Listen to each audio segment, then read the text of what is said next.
everybody?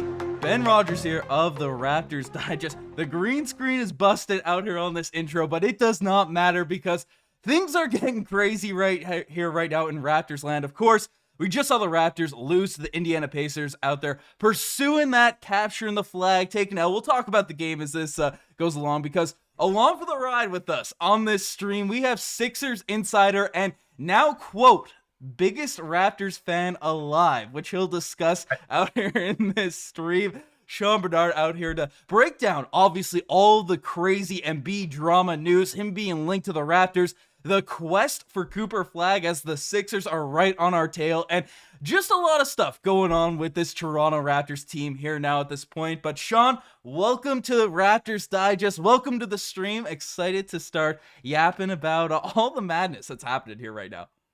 Yeah, appreciate you having me on, Ben, and I am here living and dying with every Raptors game. I want this team to win every single game from here on out, as somehow the Philadelphia 76ers have fallen right into those Cooper Flag sweepstakes as well. So this season has been off the rails beyond what I could have expected from a Sixers perspective, but always good to chop it up, and there is always these interesting parallels between the Raptors and the Sixers specifically, and seemingly a chance at one pretty big connection right here, so ready to dive into it. Yeah, definitely. And make sure to check out Sean on Twitter. Check out Sixers Digest. Check out everything going on if you want to stay up to date with the enemy, the Sixers, especially now with all of the crazy stuff that has been going on regarding this Raptors team being linked to Joel Embiid. And yes, we'll get to the game. We'll talk about the stuff. What's happening, chat? What's going on? I know the chat is not happy with Joel Embiid, Sean. You can have that chat pulled up. React to anything that's going on here right now. But we got to give some context. We got to give some updates for people that might not be up to date with everything that's happening regarding this Raptors team. So news came out late last night that if he's not with the Sixers next season, the Toronto Raptors are the favorites to land Joel Embiid. Now, it's plus 1,500. It's not like, hey, guaranteed, imminent, but the Raptors are the favorites. Now, this team has been in a deep rivalry with Joel Embiid for a very long time, going back. I got the Drake airplane here behind me for this stream as we dive into some Sixers talk. But basically, you know, the Raptors are there above the Atlanta Hawks, above the Houston Rockets, above Phoenix Suns. We'll talk about the entire injury situation. We're going to take a look at the chat, because frankly, the chat had a lot to say about this entire situation as we made a video out there yesterday. But Sean, what's your initial reaction to, of course, all of the chatter about Joel Embiid getting traded and the Raptors being a potential trade partner? Obviously, you know, rivals, multiple playoff series over the past few years, you know, a legendary shot out there in basketball history. What's your initial reaction to this sort of odds that's getting put out there on the screen right now? Yeah, still the shot that causes me the most pain of any shot of all time in basketball history. So thanks for bringing that up here. But as far as like the Raptors vision as a whole, I still haven't fully kind of, I guess, connected the dots for what the full plan is for Toronto. That they obviously haven't gone into the full scale rebuild the way the Sixers went that direction. Frankly, we're kind of seeing the effects of that in full time, with not kind of building that cohesive, you know, belief in competing on a night-to-night basis, and some of the culture that does not get set up properly. So I do think Toronto has gone about it the right way there. But it has been interesting to me to see them kind of like half step into this. Now, honestly, the Sixers sit in the exact same spot in the standings, essentially. So it's not like this is a different outlook as far as odds in the lottery. But I do think it will be interesting to see that this could be their all-in push next year. And if you are going to make that all-in push where you're starting to really compete, Joel Embiid would be a nice prize to walk away with. So from the Sixers angle here, what I can say is the relationship is absolutely as bad as it's ever been between Joel Embiid and the Sixers organization. The injuries are at the top of the list for why, and that happens for a variety of reasons here. Number one is there hasn't been eye-to-eye vision on what the proper treatment plan for the symptoms and situation that he's dealing with. We know the long scale of injuries that Embiid has dealt with through the entirety of his career, really dating back before he even came into the NBA, and that's the only reason that he dropped to the third pick and landed in the Sixers in the first place. But the bottom line is, the big guys with injuries isn't the best track record, and the Sixers are kind of finding that out in full time here. So I think it's unfair, some of the victory laps of like they shouldn't give him the extension, they shouldn't have committed to Embiid in this way. The bottom line is, when he's at his best, he's one of the best basketball players in the world, certainly on the short list of the top three, in my opinion there. But can he ever get back to that best is a real question right now. So there is a great deal of uncertainty for Joel Embiid, specifically for this Sixers franchise, and I'm really curious what the ultimate conclusion is. Yeah. No, it's a very interesting kind of trade partnership because the teams are exactly the same spot in the standings, but in weird Somehow. spots with everything that you kind of mentioned there. But before we give the opinions, before we give kind of the takes and have a little fun with all the kind of madness that's going on with this situation, we gotta kind of dive into the truth about what's going on with Joel Embiid because, of course, you mentioned it, right? He's as much as I want to trash and bag on Joel Embiid for all the years, this season, he's a phenomenal basketball player. Even this season in a down year, 24 points per game, 8.2 rebounds, 4.5 assists, still putting up solid stats. 3-point shooting it is what it is, but he's close to 31 years old. But I made a video on this earlier, kind of discussed these types of things. But Joel Embiid just last season was averaging 35, 11 rebounds, and 5.6 assists. So it's objectively wrong to say that he's a horrific basketball player. It's he's not a right fit, because that's something that I might run with every now and then on certain takes and stuff, watching these games and all. It is objectively wrong, but the thing that has made Toronto Raptors fans so weary of one of these trades, not with the side of the package that might have to give up. Obviously, negotiating with Daryl Morey is never a positive thing you really want to be dealing with out there. But the biggest thing is, as you brought up, the injury concerns and everything that kind of comes along with that. Because, of course, news came out from Shams basically saying the Sixers and Joel Embiid are consulting doctors and considering alternative options on his injured knee. Sources have told ESPN sides have hoped for progress in Embiid's body, but his efforts to play and current treatments, including injections, have not provided any improvement. The Philadelphia Inquirer has come out and said that the Sixers, who made orbital bone fractures and navicular bone fractures common phrases in the Philadelphia sports lexicon, he's had 2 of each, might soon add to these meniscus replacement, low-dose radiation therapy, or even ominous sounding osteotomy, which I cannot pronounce. So, or even, in which doctors break the bone in the hip and realign the joint to alleviate the pressure. One source called the procedures radical in light of the mundane injury and surgery that brought Embiid to this point. For some reason, what should have been a routine rehab is turning into something that's going horribly wrong. Sean, you brought up the entire kind of drama regarding Joel Embiid and how there's kind of misalignment in terms of his injury management, everything that's going on with this situation. But this sounds crazy. This sounds genuinely absurd. Like, they're breaking his hips so he can walk. Like, is he going to be able to play basketball again? Like, what is happening with this dude? There is some doubt about that, to be perfectly honest, and less about like the physically can he, but are you willing to go all through this, go all the way through this, and then be ready to compete again? And like I know the comparison that gets thrown out there often is Lonzo Ball, who missed 2 full seasons, still doesn't really look like the full version of himself. And by the way, he's 7 inches shorter and 120 pounds lighter than Joel Embiid, so kind of a And different younger. situation. Yeah, and younger, absolutely there. So not quite the same situation. As far as what Joel's dealing with, most of this stems back to the meniscus injury that he dealt with last year. Now, granted, there were injuries before that in both knees that he's dealt with, so it's not like that was a one-off thing. But we saw the meniscus tear that happened against the Golden State Warriors, Jonathan Kuminga falling on his knee, and Embiid elected, and I don't even want to fully say elected, because a lot of times they can't decide what the proper surgery is until they get inside the knee and see what they're working with. But the ultimate decision was, it was that scrape away surgery. So it was not a repair to the meniscus. It was sort of, you clean it out and then you're good to go as quick as possible. Embiid made his return and did his best to make a playoff push with the Sixers team last year, and he was not the full version of himself. Now, with that being said, him not being the full version of himself, still dropped 50 points in a playoff game, still averaged 33 points over that playoff series, 33, 10, and 6, I believe, were his stat lines throughout that series there. So it's not like he was this hampered version of himself. Sure, the mobility was not fully there. And then he goes and competes in the Olympics. And there's plenty of people that are upset about that. Frankly, I'm not one of those guys. That I respect him wanting to be a part of this, and I think that's a cool opportunity to be a part of. That's not something I'm going to rag on. But then from that point on, he has several months up leading to the start of this season, and we get sold this vision from the Sixers about this ramp up process, that he is going to be at his full best when it matters most. They have this grand plan to have him healthy for the playoffs for the first time in his entire career. Well, then opening night tips off, and all of a sudden Joel Embiid isn't playing, and then there starts to be the questions of like, okay, so what is he dealing with here? We have yet to hear an official injury. All that has ever been put on the injury report has been knee injury management, knee swelling, load management, things like that. There never once this season has been a specific diagnosis that Joel Embiid is dealing with. But that's kind of part of the problem here, is there's not something to specifically fix. This is the effects of all the issues that he's dealt with, and now they're trying to figure out if this is salvageable. If this was, for example, an ACL tear, you go in there, you get surgery, you fix the ACL, and then go through the rehab process. Yep. There is not this clear thing for them to fix right now. Now, the Sixers went about this process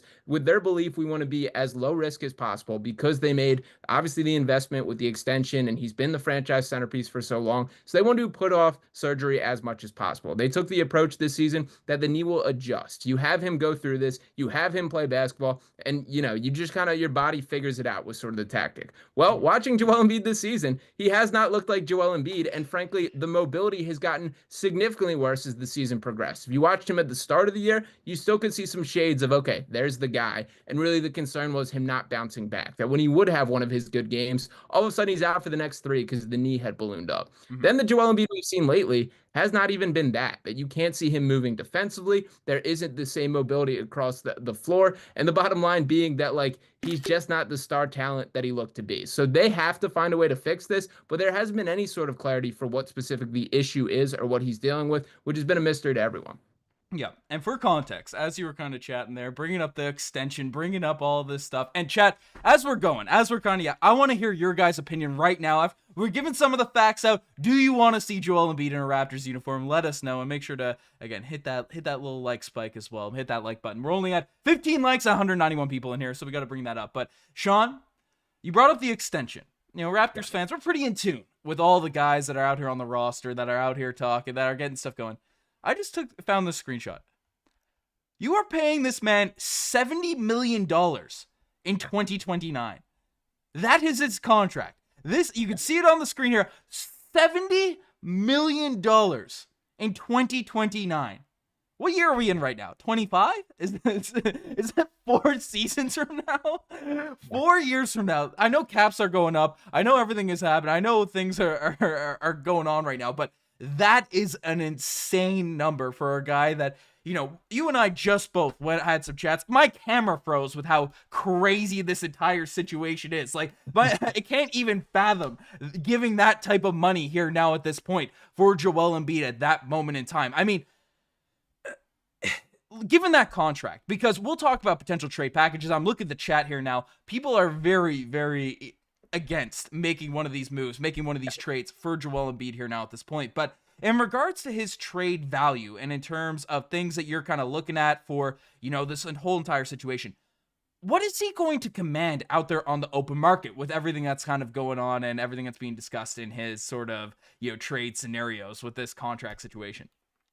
Yeah, and that's sort of where I hit pause on the trade conversations and why I don't really see a world in which he has moved is, frankly, I think Joel Embiid is worth more to the Sixers than he would be to any other organization at this point. When you factor in that contract, that value that you have to take on, there's a lot of risk that comes with that. And when looking at this objectively, take all the fandom aside, the belief in a guy aside, that's a contract that you should have to pay to get off of. That is a Bradley Beal-like contract, probably worse, definitely worse than Bradley Beal, actually, when look at the dollar figure and all the injury concerns that come with it. So with the not knowing if he can even return to that full version of himself, I have a hard time believing that you can even recoup assets for a trade like that. And when you are talking about that dollar figure, you still have to find a way to match salaries. So for example, when looking at the Raptors here, to get to that number, we're talking about a Brandon Ingram or an RJ Barrett, a Jakob Poeltl, and all these guys just to get up to where you can make it a legal trade. That's where I don't see the logistics of a trade actually going through. And I do think from the Sixers perspective, the only outcome in this is to basically hope he gets better and allow those years to keep sneaking off the contract.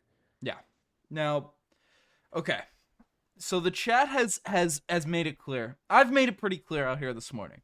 I'm not that bullish on a Joel Embiid trade. I don't think it's the right approach. I'll make you the pitch why you should after this, by the way. Yeah. Well, this is kind of, people know I'm a degenerate Raptors fan. I fall into these rabbit holes. These moves happen, and I fall in love with whatever's kind of going on. It is what it is. It's my personality. It's been me since a child. It's not a ploy for you two. Sean could probably speak to my actual takes about the Raptors. They're dialed back for the camera, which might sound crazy to a lot of people. But the Toronto Raptors trading for Joel Embiid. Yeah. Extremely high risk. A risk that I think a lot of people, myself included, would say not worth taking. But if it hits, I'll bring up these stats once again. If this hits in regards to Joel Embiid, the guy that was putting in 35 and 11 just last season, that is a ceiling raiser for your team. Now, Yeah. Brandon Ingram's not going to be in one of these trades. We just signed him. He's the organization's bullish on him. We don't get free agents. This basically was a free agent signing for this team. And Brandon Ingram, looking at him like fitting around Scottie Barnes, he is a perfect player. 22 points per game, 5.6 rebounds, 5.2 assists. He spaces the floor. He can create shots. The Raptors desperately need a player like this. Brandon Ingram, we're taking him out of these trade discussions, these ideas, everything that's kind of going on within this entire situation. So I'm pulling that plug out there on Brandon Ingram talks and stuff like that. But there's one guy that Raptors fans have been kind of down on over the course of this season, and it's not this one. And I'm sure this is the trade that I feel like you as a Sixers fan might be pretty happy about. RJ Barrett coming back, Jakob Poeltl. We'll see. We'll yap a little bit. I won't put words in your mouth. But one name that I know people have expressed disappointment in so far is Immanuel Quickley, who is 5-year contract himself, making $30+ million for a bunch of seasons. Now, I am not one of those people that say, oh, Immanuel Quickley, that contract is one of the worst in the NBA. He's trash. He's this, he's that. Because he's dealt with a ton of injuries this year. He's had up and down situation in regards to health. So it's hard as a point guard in the NBA to really find your rhythm in the first season where you're handed the reins as a top tier point guard in the NBA, to keep things smooth as a young guy to, have that opportunity to be perfect. He's had some flashes of greatness. That is what it is. But if we package together Immanuel Quickley, Jakob Poeltl, and we'll talk about the Sixers positioning here now too, if I get this all up and correct. And I didn't have the screenshot correctly there, so I'll leave this up. I'll grab that screenshot after. But the Raptors are in bottom 5 in terms of draft odds. Say we trade away these players and then capture a flag. We come in, we get Cooper Flag, right? The Shedheads. There's some development out there at the point guard position. Jamal Shead comes into his own out there as a basketball player. This young group.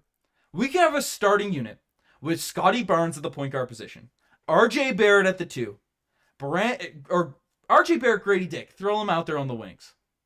Heck, throw Gradey Dick to the bench because we have Cooper Flag at the 3, RJ at the 2, Cooper Flag at the 3, Brandon Ingram at the 4, and then Joel Embiid at the 5. You get Jamal Shead coming off the bench, Gradey Dick coming off the bench, Jacoby Walter coming off the bench. We're making this trade. We are keeping Sixers killer Chris Boucher. He is staying on this team. And we'll talk a little bit of this game now. Jonathan Mobo's staying on this team. This man just went off the bench for the Toronto Raptors today against the Indiana Pacers. 16 points in 22 minutes. We're keeping all these guys. If you're giving me a healthy Joel Embiid, which is unrealistic, yeah. People are, it's crazy. I know people are going to say this is delusional. That team can win a championship. Am I crazy for thinking that? Is that absurd to say that there? I don't think that's absurd. If you can end up with that roster, I do think that is a contender and one that can grow too. Because I think a part of the Embiid discussion that we've been, I guess, optimistic on here in Philadelphia is like you can talk yourself into the later stages of his career where he isn't a guy that has to score 35 a night, where you can put more on Maxey. Paul George can step up, even though that has been rare to happen this year. But that's kind of the same model that you'd be thinking. And by the way, I will note on the Cooper Flag sweepstakes, Sixers fans absolutely believe like that is a perfect pairing with Joel, and I think that is true. Like a guy, you do need to pair Joel with a guy that is a plus rebounder. Joel, particularly now with the knee flare-ups, it's just an area of the game that's probably declining quicker than the other, being active on the boards there. But to bring it back to directly this Embiid to the Raptors discussion, if you have the assets available, and from the Sixers, I think this starts with, if this were the case, like a really fractured relationship where Joel directly wants out is the realistic route to this happening. But if you're the Raptors and looking at this, I'm a firm believer that you need a top 8 player to win an NBA championship. I think you have to have that as your main centerpiece. While I think the Raptors have a ton of great talents, the Brandon Ingrams, the RJ Barretts, the Immanuel Quickleys, we've run through a lot of these guys. I don't see any of these guys. No Scottie Barnes name yeah, out there, Scottie Barnes. No Scottie Barnes name in there, Sean? No. I like Scottie Barnes, a guy that fits the same criteria to me, which I see no world in which they can arise to like that top 8 caliber of the league. Joel is a guy that when he's at his best is there. And when you think about the Raptors, when they did win their championship, which the Sixers fans are quite familiar with, what happened happened that year? They took a 1-year rental, took a chance on Kawhi Leonard, and it worked. That's kind of the system. Now, granted, I get there's more strings attached in this situation as there is the contract on the back end, all these type of things. But what I think the direction is, or the possibility of this working, is it would be take a swing for Embiid. You bank on these guys to sort of carry you through the season, and Embiid is that ultimate ceiling pusher that you can be right looking eye to eye with those true contenders there. So there's certainly, high risk with it, as you directly acknowledged here. But that to me would be the mindset that you're taking that big swing, that if he's at his best, if you can get one real deal run with him, that's a team that can win a championship. And I do feel that way about Joel. Yeah. Like, as much as I want to clown on the guy, as much as every time I see him, I want to get the airplanes going. I want it to happen. And Raptors fans feel like this all alike. It's something that's there. But I want to throw this to the chat. I want to throw this to the chat here right now. Everyone in the chat, if we have a lineup, if we have a starting lineup of Scottie Barnes, RJ Barrett, Cooper Flagg, heck, forget Cooper Flagg, maybe Ace Bailey, maybe one of these randoms that are out here in the NBA draft. One of these solid wings, a top 5 pick. Brandon Ingram and Joel Embiid, relatively healthy. Just playing, enough basketball. That team can win a championship. That team, yes or no? Throw that in the chat here right now. Yes or no? Do you think that team can win a championship? We'll keep an eye on the chat there now at this point, because this is something that is crucial and important to kind of discuss, because that's the only way this makes any sense, right? It's a high probability of a Joel Embiid trade being a failure. But if the upside is high enough, then maybe it's a risk worth taking. Just like the Kawhi trade. The upside was high enough, it was a swing worth taking, trading away DeMar DeRozan to make something like that happen. So that's something that's kind of, it needs to be understood. It needs to be kind of fun. I'm seeing a lot of no's. I'm seeing that lineup would be nasty. Yeah, they could. Brandon Toll's out there kind of feeling it. Embiid won't be healthy. People are saying that. Embiid 4 years ago, sure. There's some swaying. There wasn't any positivity on this Embiid stuff, out there in the comment section today, out there in the stream, but it's slowly swaying. But no, the team needs to add 2 more solid vets. I mean, we have Scottie Barnes, Brandon Ingram. We have Scottie Barnes, Brandon Ingram, RJ Barrett. That's solid vets there. That's solid, guys. We got Jamal Shead out here ready to absolutely cook these teams up. Out there off the bench for this Toronto Raptors squad. What are we talking about? The rotation on this team, that is something that is proper to deal with. But Sean, there's something important that we do have to bring up with the Philadelphia 76ers as well. Because I'm going to bring it to questions, because I know a lot of Raptors fans are going to want to ask you stuff about the Sixers and everything that's going on with this team and everything that's kind of happened on that side of the Atlantic Division. Because we're a rival. We want to see what people are saying. But people are saying Joel Embiid's injury prone. I'm getting the right tab here. But people might not realize this, and we've alluded to this a little bit. I didn't have the screenshot prepped, but I got it here. The Sixers are right on the Toronto Raptors' tail. They are right on our tail. I opened this up with you being, a diehard Raptors fan here right now, because the Raptors, of course, 18-41. Basically, 2-8 in our last 10, but we have a pretty easy schedule on the horizon. The Toronto Raptors do by far the easiest schedule in the entire NBA. It just got easier because we just played the Celtics and the Pacers and all that sort of pass. The Sixers somehow, in a year where they're trying to win a championship, in a year where, they sold the farm, they paid all the money to get Paul George, are 20-38. Yep. They're lost 9 straight. And they are 2.5 games back of stealing our draft odds. An extra 5% of getting into the top 4. An extra desperately needed 1.5% chances in getting our guy Cooper Flagg. Sean, what the heck is going on with your team tanking, closing out the season? And should Raptors fans be worried about this generational tank job that's happening from the team that invented the tank itself? That's right. Certainly perfected it, I would say that. But, everything that could go wrong has gone wrong for this Sixers team. If you want to start at the beginning of the season, obviously we mentioned Joel not being ready at the start. Paul George suffering 2 bone bruises in that same knee starting in preseason. Tyrese Maxey had a hamstring injury early on that Jared McCain tearing his meniscus that he's out for the year. Everything that could go wrong has gone wrong for most of the season, and that's why we're here. Now, with all that being said, these guys have straight up underperformed. Like, Paul George has not been the guy that he's signed. He honestly played very well tonight. I would argue maybe his best game as a Sixer, and it's depressing that he waited till now. Guess he just had to put down the podcast mic, and all of a sudden he's back.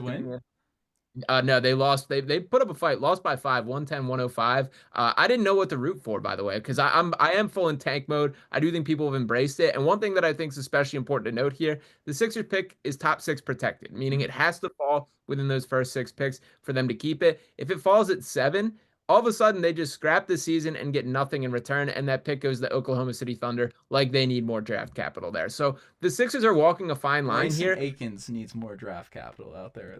Yeah, I guess so. But I mean, everything has gone wrong. I do think the Sixers are going to commit to the tank. It wouldn't shock me whatsoever if Paul George and Maxey are shut down for the season and they do just let the young guys play it out from here. But there really is no pathway. And frankly, like Paul George directly said, this team has shown no indication of being any sort of contender this year. So I don't see the upside to trying to scrap your way out of the play-in and really get probably swept by either the Celtics or the Cavaliers there. So I fully embrace this tank. I think the Sixers have as well as an organization. And I think their actions at the deadline sort of hinted at as such as well. So yes, the Raptors should be worried. Go Raptors, baby. These are the things we don't like to hear, because this team has been sneaky good. This team has been sneaky nice, but we have provided the most ethical tank in NBA history. The first month and a half, it was a pleasure to watch this team, because we compete, we come out, things would be right, players would be hurt, so we'd be a foot back, at the start of the game anyways, and then we lose by 4 points. That's what we were doing for a month. And then December comes, and it's, the dead time of year. We get the young guys playing. We just have a generational 2-win month. That is what it is. We create some cushion. We get some separation. Then, of course, January comes and the Raptors win a few games. They get some stuff going just to boost the trade value of the top guys. And then we flip that extra couple wins for Brandon Ingram, a guy that is going to be crucial for game-changing this team. And now we kind of have a sneaky motivated squad. We're competing. It's not we got some young guys playing. We're still trying to take some L's. We got some injuries and stuff, phantom injuries that will certainly pop up to close off this season. But the Sixers jumping us in the tankathon standings would be very, very disappointing. And, regardless of my fan affiliations, aside, not being a fan of a rival team, but it'd be sweet to see the Sixers, a team that we play 4 times a year, lose that draft pick in such a messy kind of season. It would be sweet.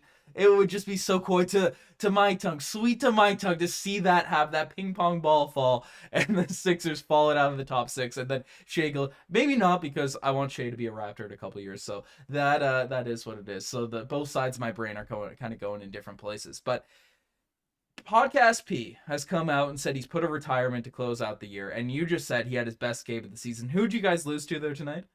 The Knicks.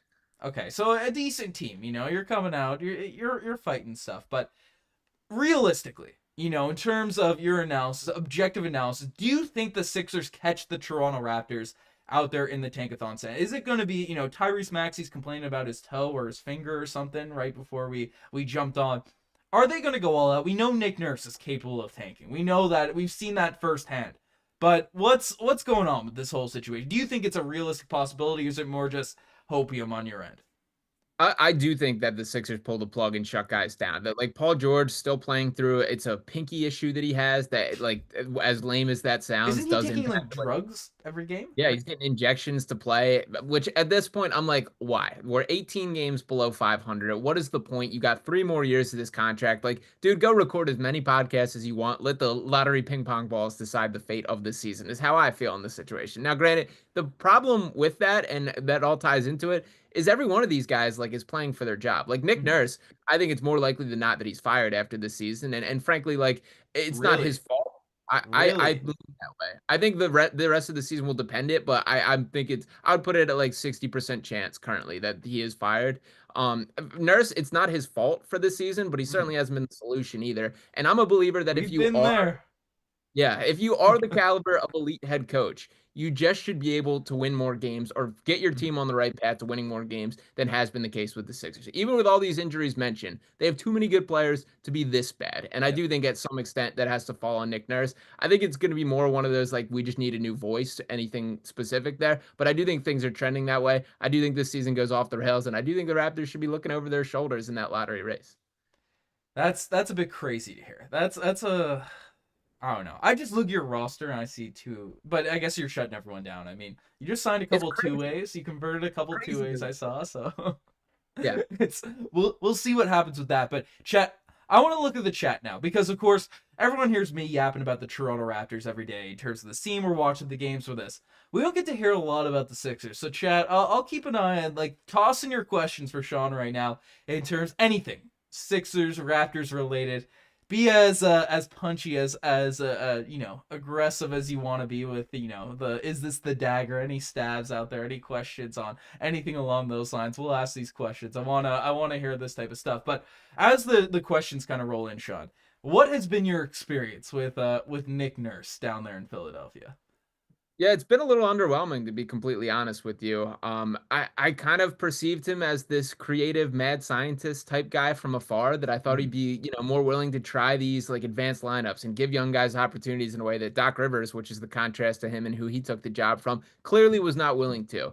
While there's been more of that in comparison to Doc, it certainly has been up to what I hoped for. And I think like more so than anything, like this season, it feels like the guys have not been receptive to him in a way. Like again, they should not be this bad for the amount of good players that are on that roster. It's pretty embarrassing that this is the state of the season, this how things has gone. And again, for Nurse specifically, if he wants to like stick up for himself and be like, what do you want me to do when my franchise centerpiece, I never know when he's there or not, Paul George has underperformed. Those are all fair excuses. Like I get it. He's right to a regard there, but he also has not like raised the floor of this team in a way. I thought he was going to be a guy that could at least like, have enough feel or be creative enough to scrap their way to wins. I kind of feel like we got Nick Nurse at like this stage in his career trajectory where he's beginning to morph into like that grumpy old man that's stuck in his ways. And that kind of sucks that that's like the situation. So that's sort of my feel for it. I do think he's fired after this year. I think there's a chance that he's successful somewhere else, but I don't really see it happening in Philadelphia.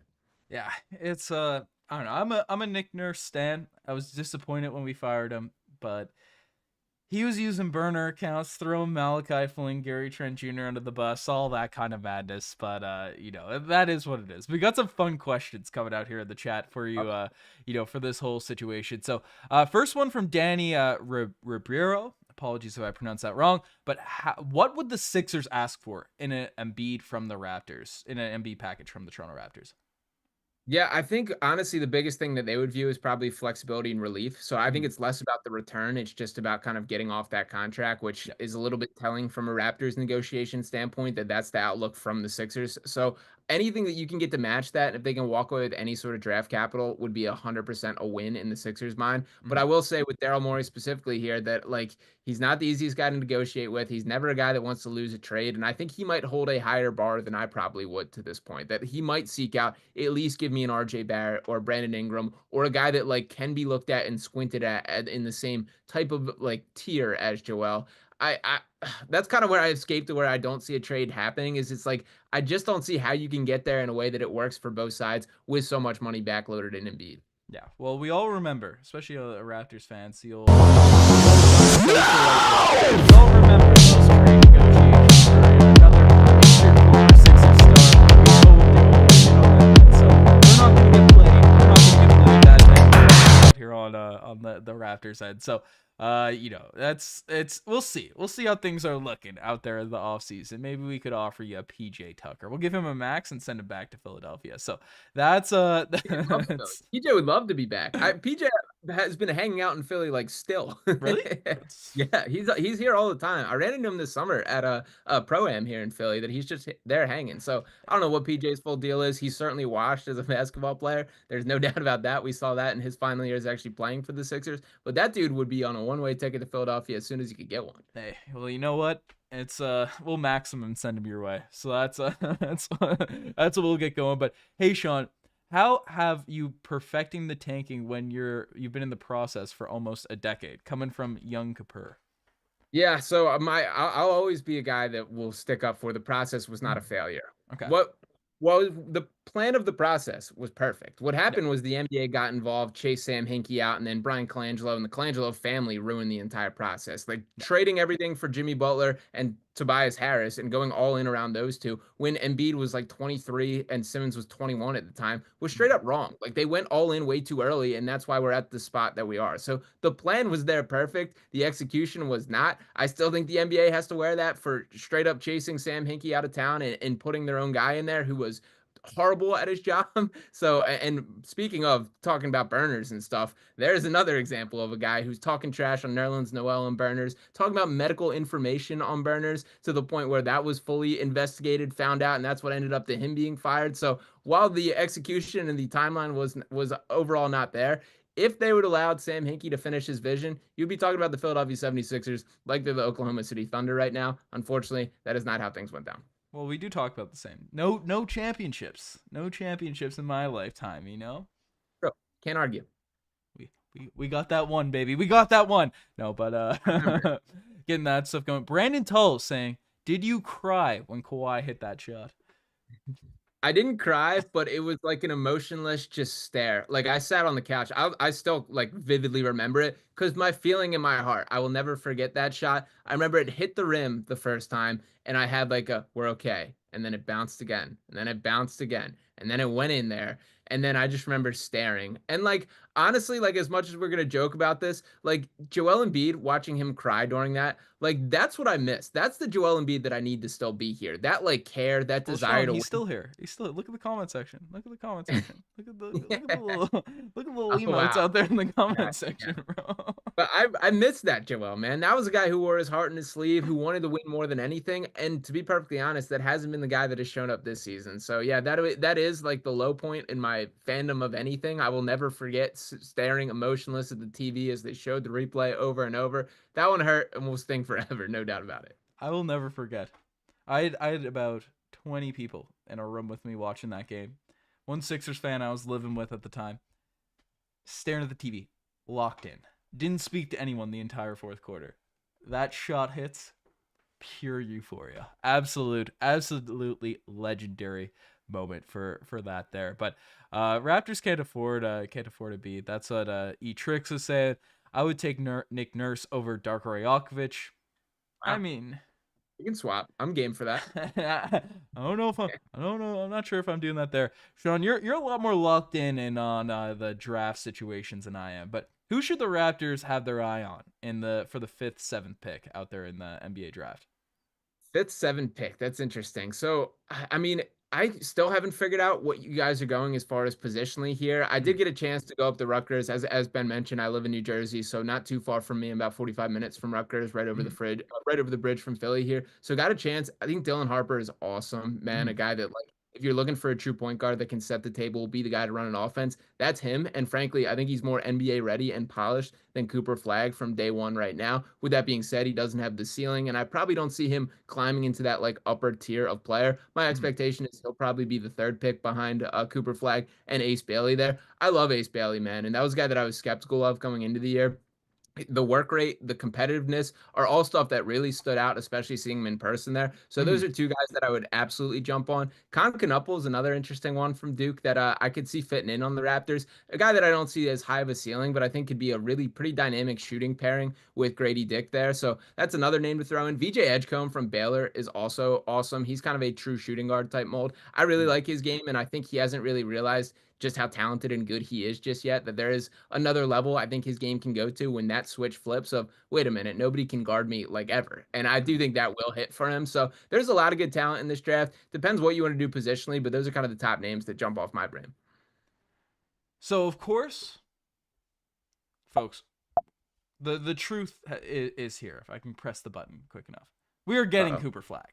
So we don't need, it's happening for this Toronto Raptors team. We need no concern. So this is all hypothetical. Maybe we trade for a pick 5-7. But if the Raptors are in a draft range for the 5th, 7th pick, I've done limited research because my brain is set out there on Cooper Flagg. I don't watch college basketball, so that is what it is. I can't even pronounce his name. Sean, what is the center's name on Duke? Oh, Common Malahu? Malu? I want to say I'm bad about that one too. He's a good player. I do like his game. A little limited, I would say. Like I would say he probably carves up to the archetype of a little bit more of a true like center. What I mean by that is like a set screens, get rebounds, block shots. But that's obviously very important there. Yeah. That I do think that's the guy that is going to be a high level NBA player there. I'm probably not as high as some people on him. I've seen plenty of people talk about how he should be a top 3 pick, that he should be in there. I'm not quite there with him. But I mean, if you want a big man, like he's probably the most traditional big man out of the available options in this draft. I like his game. You can't go wrong with that, but that's probably one of the more like high floor, lower ceiling picks, I would say. Mm-hmm. Quintessential Masai Ujiri pick. Guaranteed. Okay. Guaranteed. I don't even have to. I watched a couple of highlights. I'm like, I'm sold on just raw athleticism, size, like ready to go. I think even Nice. with Ulrich Shamshay in the wings, ready to be developed out there on the 905. I think that's still the pick you have, even with Jakob Poeltl out there in the mix. But Baymax is saying, Sean, I think Ben Simmons took way too much heat for that pass, and he was truly injured after. He was a great player at the time, and maybe even better than Embiid. What is your thought on that? So there's revisionist history for Ben Simmons in both directions here. That Mm-hmm. you're right about like there was people, the anti Ben Simmons people that full out hate him, like do forget about like this dude was a legitimate like all NBA, all-star, a potential best player on the team in certain situations there. Those things are true.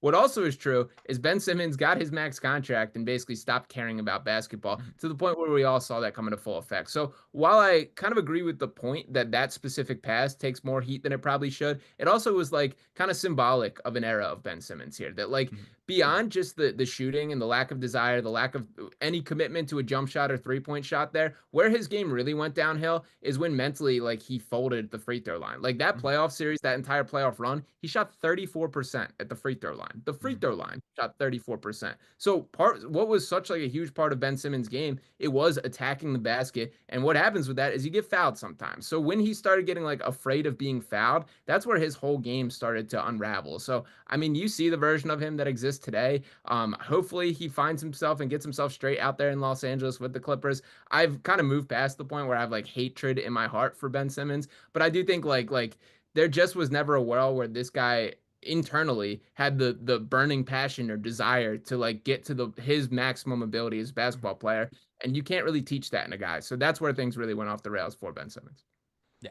No, it's a guy I wanted on the Raptors there for a while. So it's He used to be a very good player. Like he did. It's honestly like, yeah. and I've said this before, like there was a stretch where I was like ready to burn him at the stake, hate Mm-hmm. Ben Simmons with all my heart. When I watch him now, like I just feel sad, man. Like that's not the guy. It's probably the biggest waste of potential of any player that I can think of. That like if that dude had it in him, if he had the desire, the work rate, all these things, he could be a straight up Hall of Famer, all-time great basketball player. But he didn't maximize his abilities, and now his body's kind of failing on him also. So I feel bad to an extent, but the reality is like you make the bed you sleep in here. Yeah. LeBron, it's good. It's good, LeBron. We're good. We're good. we don't need you anymore. We got Ben Simmons here in LA now at this point. Sean, how great does it see James Harden and Ben Simmons out there on the LA Clippers? It is something. We're And in the blue and red. We're in the blue, red, and white. Clippers are another team that there's been like a bunch of bizarre parallels. It's obviously there was the Harden deal, guys like Nico Batum, KJ Martin, a part of that trade, and a bunch of other pieces that have kind of, switched back and forth between those rosters. Mo Bamba, another one there. So it's definitely strange. The Harden stuff, it didn't work here in Philadelphia. I don't have any hate in my heart for Harden either. I'm glad he's honestly played awesome this year for the Clippers, and shout out to him. He's going to get a bag at the end of the year, which is really what this all was about. So I don't have any like hatred toward Harden, but it is bizarre watching them on the floor. Well, I'll be honest. I hate the LA Clippers. I Okay. despise that team. Wow. Stealing All right. Kawhi, Lawrence Frank popping over to our games, and the most sickening part of that, because of course, they got Kawhi, they tried to reform the Raptors and all that type of stuff. Rumors about every guy that was on that championship team, the Clippers are always in the mix for. The most disgusting part about this is they got Norman Powell, a man that I was sickened when we traded him away. I got on the bandwagon a little. This scene, I still have the Gary Trent Jr. grab. I said I would retire this, but I was hopeful on the star boy Gary Trent Jr. I was hopeful on this bandwagon, but I was sickened when that move happened. And then I was out here. I'm not bold enough to say my regular takes out here on the vids, but I was calling Norman Powell the next Dwayne Wade. I was there. I was there for moments. After that Pacers series, I've been there. And then we trade him for this unknown guy, and then Gary Trent Jr. is this bad, and then Norman Powell is playing an all-star caliber player. Robbed of an all-star game this season. Yeah, and I thought I saw Norman Powell speaking about this fairly recently, that like he kind of wanted to stay in Toronto. He would have taken a cheap deal. He would have taken no money. Yeah. He wanted to be with the boys. Federico, OG. Pascal, championship winning vibes. That trade sunk this team. Yeah, This team. Norman Powell's a guy that I'm a big Norm guy. He's in my perennial all underrated team. I wish he got the All-Star nomination this year. I think it's cool that he is getting his flowers on a little bit larger scale for just having the opportunity to rip and shoot at the level that he's really always been capable at. So he was shooting 45% from the 3-point line. And we traded him for Gary Trent, shot chucker. Yeah, no, I would be very upset in your shoes on this one either. So I'm a Norman Powell guy. I feel your pain. I like him. I've seen plenty of these guys sniped from the Sixers, but yeah, that's one that I would feel in my heart as well. Sickening. Absolutely sickening. Disgusting. I hate the LA Clippers with every fiber of my being. Now they got Norman. They got Norm and Kawhi. It is what it is. People are talking about Norm. People are disappointed here, but Sean, craziness is about to ensue. I think this offseason, we know Kevin Durant's getting traded. We know I wouldn't be shocked if these rumors start percolating for Joel Embiid. Do you have any final predictions for a Joel Embiid trade before we kind of sign this thing off? Yeah, I know it's a lame prediction, but I do think that the Sixers at least give this one more shot. The full focus on whatever this rehab process, whatever the best direction to getting him back on the floor is, that's what they're going to do. And then however long that takes, they do have to get an actual sample size of Paul George, Joel Embiid, and Tyrese Maxey playing together. I believe it's 14 games that they have logged the three of them on the floor this season. That's like, what are you going to do with that? That's just not enough to even have a true gauge of, can this be a big three at the NBA? Is this a sustainable way to win? And frankly, all results pointing no in that direction as of currently. So I don't think that there's this Joel Embiid movement or trade this particular offseason. I mean, if things get really bad behind the scenes, and again, I think the medical conversations are pretty uncomfortable that he does not see eye to eye with the organization on a lot of it. So you could keep an eye on that potentially bubbling over and that forcing the Sixers' hands in a way. But I do think ultimately at the end of the day, when it's opening night next season, that Joel Embiid is still with the Sixers organization. Okay, that's fair. Daryl Morey just got fired. Adam Silver stepped in. They're like, dang, that guy on Sixers Digest, that guy's real smart. We're going to hire him. And then Masai calls your phone and says, hey, you have 5 seconds, Sean. You have 5 seconds to accept this offer right here. Not that one. This offer right here. Are you saying yes or no? I'm still saying no, to be perfectly honest. Really? I'm not there yet. It's tempting, and I do like Quickley. I'm an Immanuel Quickley guy. This to me, and by the way, like the Sixers have clearly been intentional to, start stacking the deck for the next era. That there will be a Maxey McCain era of Sixers basketball. Guys like Quentin Grimes that they've targeted. Getting younger has been a priority, and I think that is telling. But as I mentioned, it's a big part of like my foundational core that I don't think you can win an NBA championship without having a top 8 guy on roster. I don't see any of these guys outside of Embiid getting there. I think you take one more chance that like you can at least get this guy in one playoff run. We've yet to see a healthy playoff run from Joel Embiid. We likely never will, but I can't kind of give up on that potential of, if this all comes together, you have a championship contender right in front of you, so why mess with it? But I don't know. I would have to think long and hard about it. I'm the least optimistic I've ever been about him bouncing back and being the best version of himself ever again. But I still think for that price point, you're pretty much only doing it to get off the contract, and I'm not quite there with Embiid yet. I mean, Jakob Poeltl is the top center in the NBA. 14, 10, 3. Sure. I'm reserved making that move there. I'm reserved. I'm not out here chomping at the bit. But you wouldn't be chomping at the bit for that? Oh no. Immanuel Quickley's good, man. And Jakob Poeltl is like the most that well, dude's got an MVP in his pocket, man. Sean. Let me bring this back up. In 2029, there are there are ninth graders right now that could be in the NBA. And Joel Embiid's getting paid $70 million. $70 million. Now, maybe like the Netflix buys the NBA, the rights to the NBA, and these contracts are pennies, but I don't know. By the way, for like how we got there, like Joel Embiid, kind of a dying breed as far as guys that have stuck with their franchise, that have been homegrown talents, and he's maximizing as a result of this. That like the NBA like was strategic in having like these rewards for guys being loyal to organizations. Embiid's a guy who's maximized on this. We've seen kind of the downside of this, like Bradley Beal, the clear example here, who stayed with Washington forever, took every last dollar that he could commit to, and then forced the trade there. Damian Lillard, sort of a similar category here. That's the type of contract that Embiid's facing, but at a higher rate because he checks every single box that you could with MVP, with All NBA, with the All Star appearances, and everything. So he's getting every dollar possible. And I mean, to an extent, he's earned it with his play, but also looking down the barrel of it on this side of things, it's tough to swallow. There's no way around it. Who's the better Sixer? And this is coming from Young Kapoor again. Embiid or AI? Oof.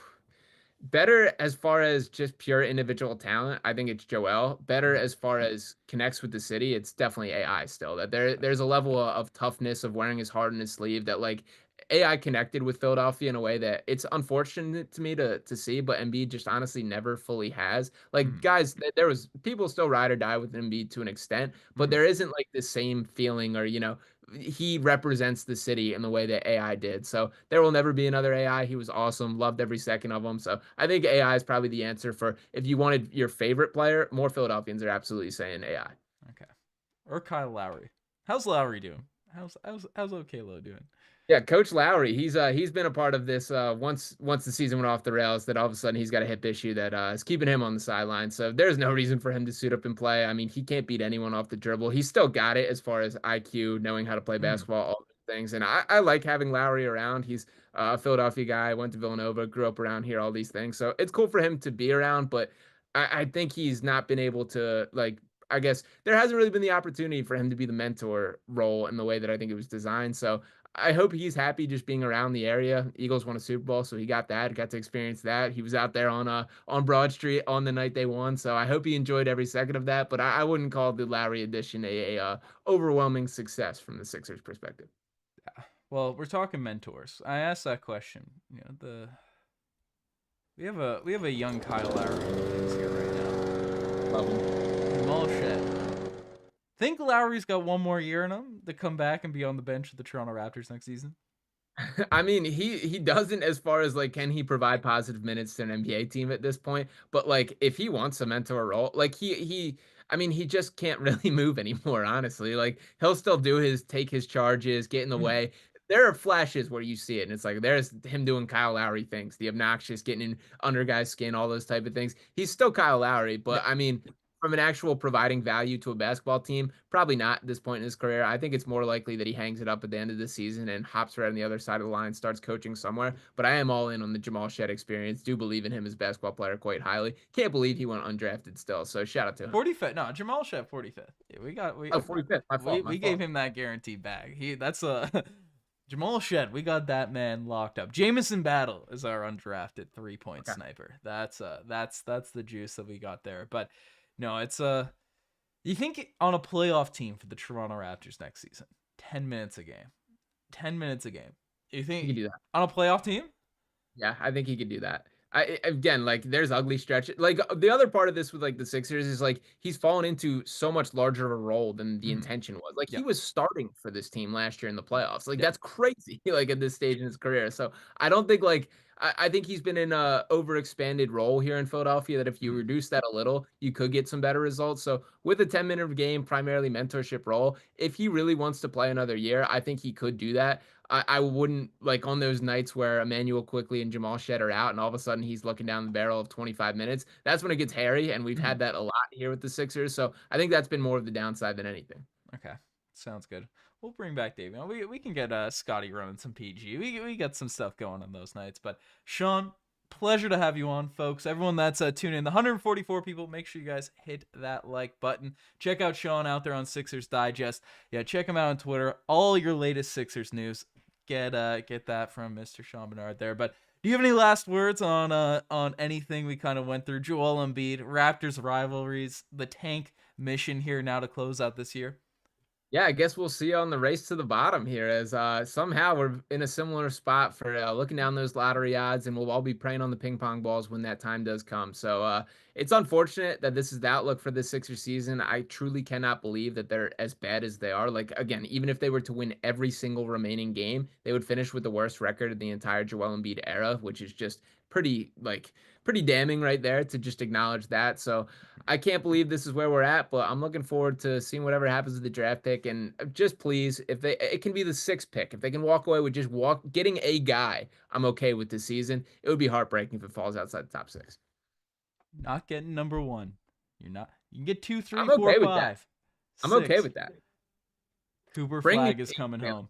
Bring me Dylan Harper. We're waving that flag all the way home. But folks, you guys are the best to make us far. Hit that subscribe button. We're keeping stuff rolling. We'll be here covering these ping pong ball watches to close out the season. But you guys are the best. We're signing out. Cheers. Raptors Digest for passion ignites. From the north, we bring the might. Clawing day, full of pride.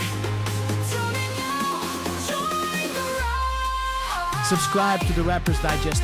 It's good for you,